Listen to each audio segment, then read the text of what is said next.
E aí, tudo bem? Aqui professor Zé Arnaldo no seu canal Tire Suas Dúvidas de Letra. Neste vídeo, nós conversaremos sobre um assunto palpitante e recorrente nos estudos linguísticos, sobretudo para quem vai enfrentar o Enem, a intertextualidade. Vamos ver juntos o que é a intertextualidade. Aqui comigo, professor Zé Arnaldo, no seu canal Tire Suas Dúvidas de Letra.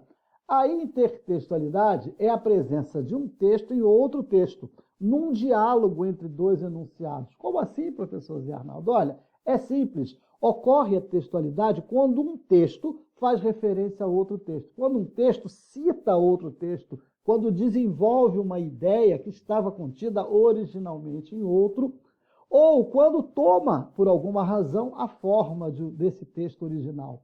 Eu trouxe aqui como exemplo esses dois textos para você perceber a intertextualidade ou o diálogo entre os dois. Repare, no texto aqui, ó, eu sei que amor é fogo, mas a sua brasa às vezes queima. Não quero entrar no seu jogo, mas minha vontade teima. Para quem tem mais conhecimentos da língua portuguesa e da sua produção literária, fica fácil perceber que esse texto que eu acabei de ler faz referência a esse outro texto aqui, muito mais antigo, o trecho de um soneto famosíssimo de Luís de Camões, que diz assim: amor é fogo que arde sem se ver, é ferida que dói e não se sente, é um contentamento descontente, é dor que desatina sem doer. Percebeu como há um diálogo entre os dois, como há uma referência no texto mais novo desse texto mais antigo? A isso nós chamamos de intertextualidade. Outro exemplo está numa anedota. O acusado diz ao delegado: como disse Sócrates, só sei que nada sei. O acusado está fazendo ali uma brincadeira, uma pilhéria com o delegado, demonstrando até uma certa erudição, porque ele cita o grande filósofo grego Sócrates, que teria dito que só sei que nada sei. Então, o acusado está citando Sócrates para se defender da acusação.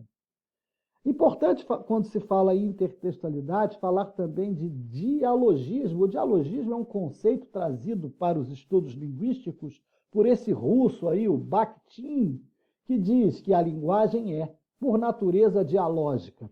Cada enunciado é pleno, cheio de ecos e reverberações de outros enunciados. O que quer dizer isso? Quer dizer que nenhum texto é absolutamente original.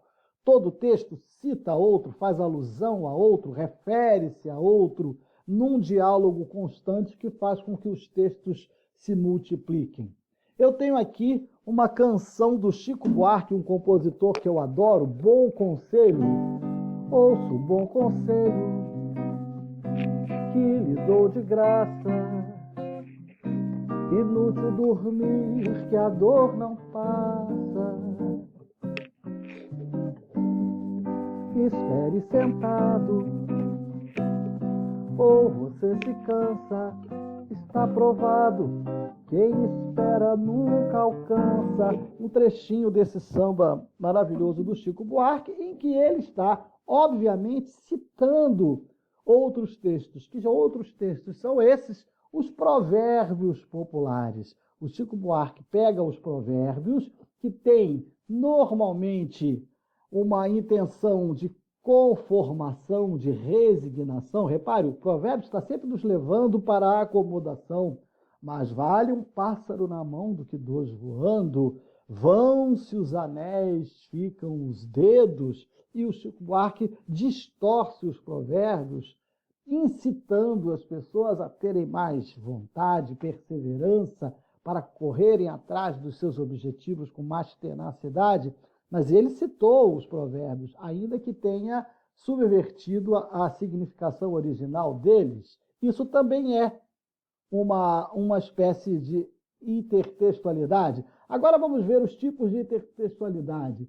A intertextualidade pode ser explícita, quando ela é composta de uma citação direta a outro texto, ou ela pode ser uma intertextualidade implícita, quando o leitor ou ouvinte tem que perceber a que outro texto faz referência ao texto inicial, o texto novo. Veja nos exemplos que eu trouxe duas propagandas. Na primeira tem assim, ó, horta de elite. Se não for hortifruti, pede para sair. Olha, quem vê esse tomate com essa boina preta e esse título Horta, que lembra Tropa de Elite, lembra do famoso filme Tropa de Elite. E está aí também uma frase que ficou muito comum, muito repetida a partir do lançamento desse filme, o pede para sair. Então aqui há uma intertextualidade explícita, diferente do que ocorre no segundo texto.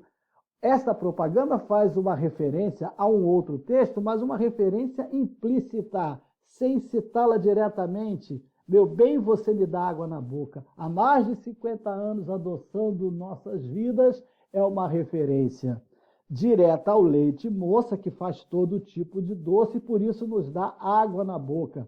Na verdade, está aí uma referência a uma música da Rita Lee. Meu bem, você me dá água na boca, vestindo fantasias, tirando a roupa.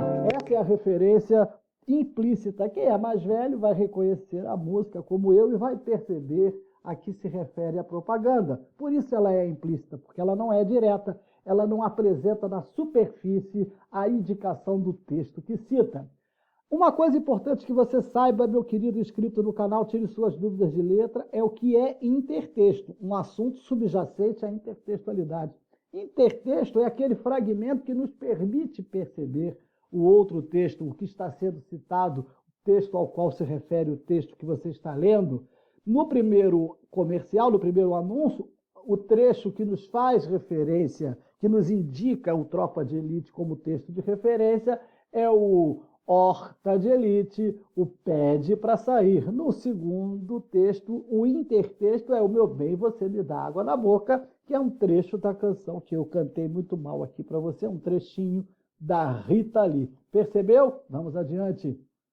Importante saber também que a intertextualidade pode se dar em forma de paródia. Paródia é a reorganização ou reformulação de um texto em que o original é usado como base para uma crítica ou sátira. Nos estádios de futebol, são comuns as paródias. Os torcedores pegam uma música de um compositor, de um cantor de sucesso e colocam lá uma letra completamente diferente, satirizando, brincando com o time adversário ou com o que está acontecendo no campo, com o juiz. É a paródia, é a reorganização com fins satíricos de um texto original.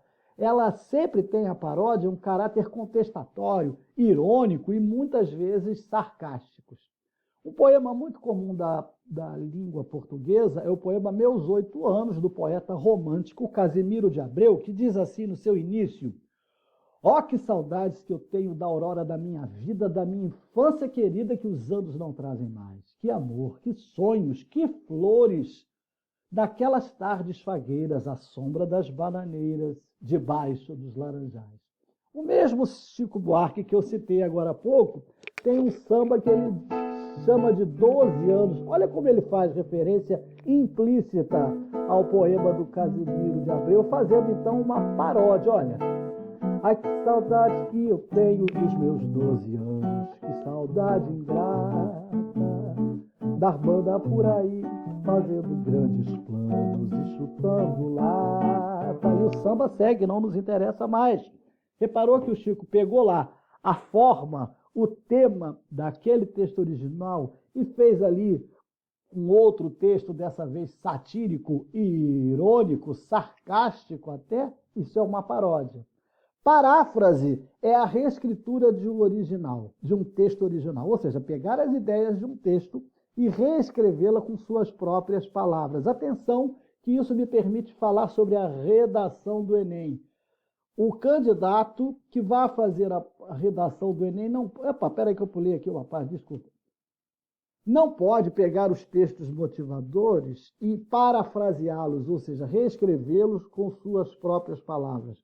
O candidato deve pegar as ideias que estão ali e trabalhá-las na sua argumentação. Mas se ficar apenas na paráfrase do que está nos textos motivadores, o candidato não conseguirá uma nota superior a 120 na competência 2, portanto, porque ele não apresentará para a banca de correção o tal do repertório sociocultural, as suas construções próprias, individuais, fruto do que ele leu, do que ele ouviu, do que ele aprendeu do mundo ao longo do ensino médio. Não se esqueça de que Enem quer dizer Exame Nacional do Ensino Médio, ou seja, aquilo que apura o que o candidato aprendeu ao fazer o ensino médio. Cuidado com isso.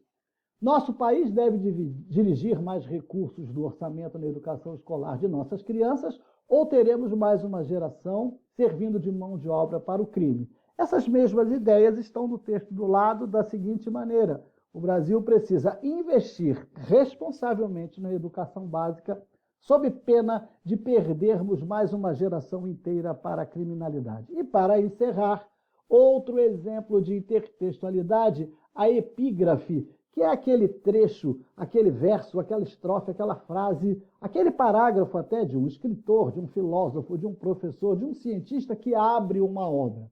Esse trecho que abre uma obra literária, por exemplo, ou uma tese de doutorado, uma dissertação de mestrado, uma monografia, dá uma pista sobre o assunto ou a temática desenvolvida ali naquele texto que vai começar. Aqui algumas epígrafes. Ensinar não é transferir conhecimento, mas criar as possibilidades para a sua própria produção ou a sua construção, do educador brasileiro Paulo Freire, que pode abrir, por exemplo, uma monografia sobre educação. A inteligência é o único meio que possuímos para dominar os nossos instintos, Sigmund Freud. Se a sua tese, se a sua dissertação, se o seu livro for sobre psicologia, lutar pelo amor é bom, mas alcançá-lo sem luta é melhor, uma citação de William Shakespeare.